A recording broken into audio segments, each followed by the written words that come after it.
आइए आज आप सब सुनेंगे हल षष्ठी व्रत की कथा। इस व्रत को अलग अलग प्रदेशों में अन्य नामों से जाना जाता है। इसे हर षष्ठी, हल छठ, ललई छठ, चंदन छठ, हल षष्ठी आदि नामों से जाना जाता है। इस व्रत को खासकर स्त्रियां अपने संतान की रक्षा के लिए, संतान की उन्नति के लिए, सुख समृद्धि की प्राप्ति हेतु इस व्रत को धारण करते हैं। आप सभी भक्तों को हल षष्ठी व्रत की ढेर सारी शुभकामनाएं। हल षष्ठी का व्रत, जो कि हर वर्ष भाद्रपद माह के कृष्ण पक्ष की षष्ठी तिथि के दिन इस व्रत को धारण किया जाता है। यह पर्व भगवान श्री कृष्ण के ज्येष्ठ भ्राता श्री बलराम जी के जन्मोत्सव के रूप में मनाया जाता है। इस दिन श्री बलराम जी का जन्म हुआ था। यह व्रत संतान प्राप्ति, संतान की लंबी आयु व सुख समृद्धि की प्राप्ति के लिए माताओं द्वारा अपने पुत्र की रक्षा हेतु इस व्रत को धारण किया जाता है, ताकि उनकी संतान सुरक्षित रह पाए। तो आइए सुनते हैं हल षष्ठी से जुड़ी हुई दो पौराणिक कथाएं। प्राचीन काल में एक ग्वालिनी थी। उसका प्रसव काल, जो कि अत्यंत निकट था, एक ओर वह प्रसव से व्याकुल थी, तो दूसरी ओर उसका मन गौरस यानी कि दूध दही बेचने में लगा हुआ था। उसने सोचा कि यदि प्रसव हो गया तो गौरस यानी कि दूध दही यूं ही पड़ा रह जाएगा। यह सोचकर उसने दूध दही के घड़े सिर पर रखकर और बेचने के लिए वह चल पड़ी। किंतु कुछ ही दूर पहुंचने पर उसे असहनीय पीड़ा, जो कि प्रसव पीड़ा, आरंभ हो गई। वह एक झरबेरी की ओट में चली गई और वहां एक बच्चे को जन्म दिया। वह बच्चे को वहीं छोड़कर पास के गांव में दूध दही बेचने के लिए चली गई। संयोग से उस दिन हल षष्ठी थी। गाय भैंस के मिश्रित दूध को केवल भैंसों का दूध बतलाकर उसने सीधे साधे गांव वालों में बेच दिया। उधर जिस झरबेरी के नीचे उसने बच्चे को छोड़ा था, उसके समीप ही खेत में एक किसान हल चला रहा था। अचानक उसके बैल भड़क उठे और हल का फल, जो कि शरीर में घुसने से वह बालक मर गया। इस घटना से किसान बहुत दुखी हुआ। फिर भी उसने हिम्मत और धैर्य से काम लिया। उसने झरबेरी के कांटों से ही बच्चे के चिरे हुए पेट में टांके लगाए और उसे वहीं छोड़कर चला गया। कुछ देर बाद ग्वालिन दूध बेचकर वहां आ पहुंची। बच्चे की ऐसी दशा देखकर उसे समझते देर नहीं लगी कि यह सब उसके ही पाप की सजा है। वह सोचने लगी कि यदि मैंने झूठ बोलकर गाय का दूध न बेचा होता और गांव की स्त्रियों का धर्म भ्रष्ट नहीं किया होता, तो मेरे बच्चे की यह दशा आज न होती। अतः मुझे लौटकर सब बातें गांव वालों को बताकर अपना प्रायश्चित करना चाहिए। ऐसा निश्चय कर वह उस गांव में पहुंची जहां उसने दूध दही बेचा था।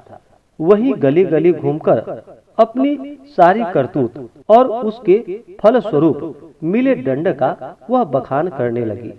तब स्त्रियों ने स्वधर्म रक्षार्थ और उस पर दया करके उसे क्षमा कर दी और आशीर्वाद दिया। बहुत सी स्त्रियों द्वारा आशीर्वाद लेकर जब वह पुनः झरबेरी के नीचे पहुंची, तो यह देखकर आश्चर्यचकित रह गई कि वहां उसका पुत्र जीवित अवस्था में पड़ा था। तभी उसने स्वार्थ के लिए झूठ बोलने को ब्रह्म हत्या के समान समझा और कभी झूठ न बोलने का प्रण किया। इस प्रकार षष्ठी देवी की कृपा से उसका पुत्र जीवित हो उठा। तो बोलिए प्रेम से षष्ठी देवी माता की जय। दूसरी कथा के अनुसार एक बार काशीपुरी में देवरानी व जेठानी रहती थी। देवरानी का नाम तारा व जेठानी विद्यावती थी। दोनों ही नाम अनुरूप तारा उग्र स्वभाव तथा विद्यावती अति दयालु थी। एक दिन दोनों ही ने खीर पका ठंडा करने के लिए खीर को आंगन में रख दी और बातें करते अंदर बैठ गई। तभी दो कुत्ते खीर देखकर खाने लगे। अब आवाज सुनकर दोनों देवरानी व जेठानी बाहर आई तो अपनी खीर को कुत्तों को खाता देखा। विद्यावती अपनी खीर को जूठन जान बचा शेष को भी कुत्ता के सामने पुनः डाल आई और तारा ने दूसरे कुत्ते को एक कमरे में बंद कर खूब मारने लगी। जैसे तैसे वह कुत्ता अपनी जान बचाकर बाहर भागता है। दूसरे दिन दोनों कुत्ता एक जगह मिलते हैं और एक दूसरे का हाल पूछते हैं। इस पर विद्यावती के खीर खाने वाला कुत्ता कहता है कि वह स्त्री बहुत ही दयालु थी, उसने मुझे बाकी बचा खीर भी खाने को दे दी। ईश्वर करे कि वह जब मेरा दूसरा जन्म हो तो मैं उसी की संतान बनूं और उसकी खूब सेवा करूं। अब दूसरा कुत्ता कहता है कि मैं भी उसी औरत का संतान बनूं, जिससे कि मैं उससे बदला ले सकूं।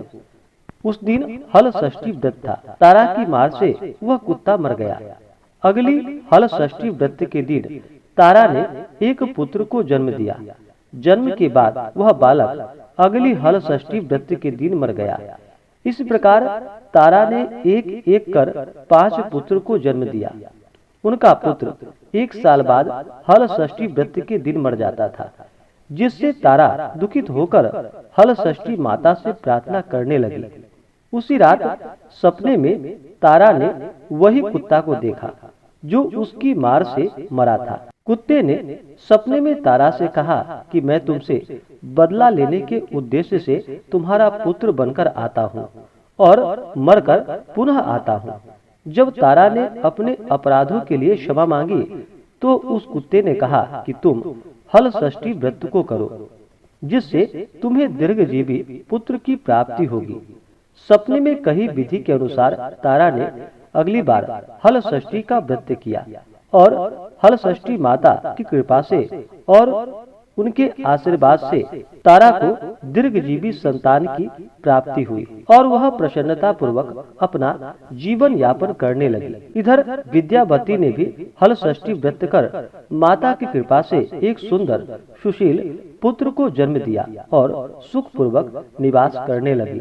तो बोलिए प्रेम से हल षष्ठी माता की जय, सर्वदेवी देवता की जय। इसी प्रकार से जो भी सच्ची श्रद्धा के साथ नियम और निष्ठा के साथ हल षष्ठी का व्रत करते हैं तो माता षष्ठी देवी की कृपा से उन्हें पुत्र पौत्रादि की प्राप्ति होती है तथा सभी प्रकार के सुख और समृद्धि की प्राप्ति होती है। इसी प्रकार से ज्ञानवर्धक जानकारियाँ प्राप्त करने के लिए हमारे इस चैनल पे अगर आप नए हैं तो चैनल को लाल बटन दबा करके सब्सक्राइब करें, साथ में बेल आइकन घंटी को दबाएं ताकि मेरे वीडियो का नोटिफिकेशन आपको समय से मिलता रहे।